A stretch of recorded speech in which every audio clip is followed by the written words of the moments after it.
Hi there and welcome again to the Explaining History YouTube channel, and I wanted to make a simple point today about revolutionary terrors. So what I'm talking about is, if you look at the French Revolution, the Russian Revolution, the Chinese, and not so much of revolution but the seizure of power in 1949 by Mao, the Cuban Revolution, any revolution where you could consider it to be a Marxist revolution, a Marxist-Leninist revolution, a Maoist revolution, anything that emanates from the revolutionary traditions of the left, because obviously the French Revolution, when that reaches its point of terror, obviously that predates Marxism by well over half a century, but it's still the traditions of the Jacobins during the French Revolution, the likes of Lenin, Trotsky, and Stalin drew from very, very heavily. Why are there terrors? Terrors happen for a number of reasons, but I think there are perhaps two big ones. Firstly, in the kind of almost like the ideological and the intellectual DNA of Marxist-Leninism and of Maoism is the idea that there are class enemies, there are people that need to be rooted out, there are oppositional classes who cannot be negotiated with, they cannot be brought into the new system, they're always going to be troublemakers, they're always going to undermine it because they have different social and economic priorities. What that means is the middle and upper classes who have been overthrown, they are never going to accept the new social order, they're never going to accept a Bolshevik or Maoist state. So they're going to have to be got rid of.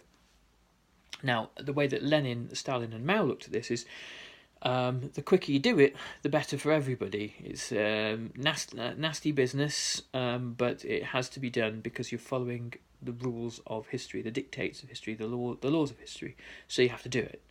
The second reason for these terrors is that as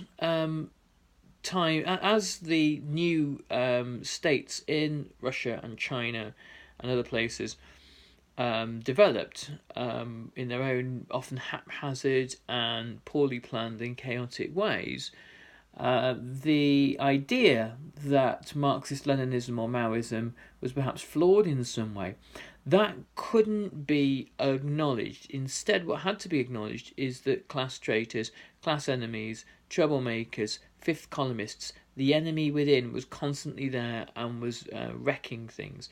The Chinese and the Soviet 5-year plans, when they didn't go according to plan, it was due to people undermining it, not the basic issue that forced Russian industrialization very often doesn't work very well. So creating fifth columnists, creating the fantasy, the illusion of internal dissent, creating the idea of troublemakers, and creating the idea of the revolution being under siege, both internally and externally, because obviously most revolutionary states normally found themselves surrounded by enemies.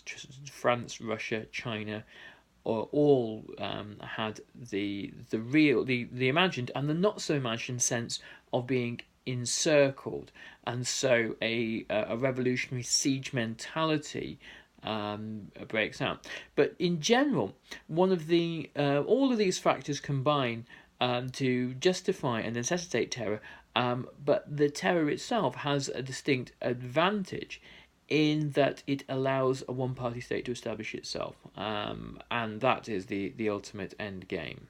Okay, I hope you found that useful, and I'll catch you on the next Explaining History video. All the best, bye-bye.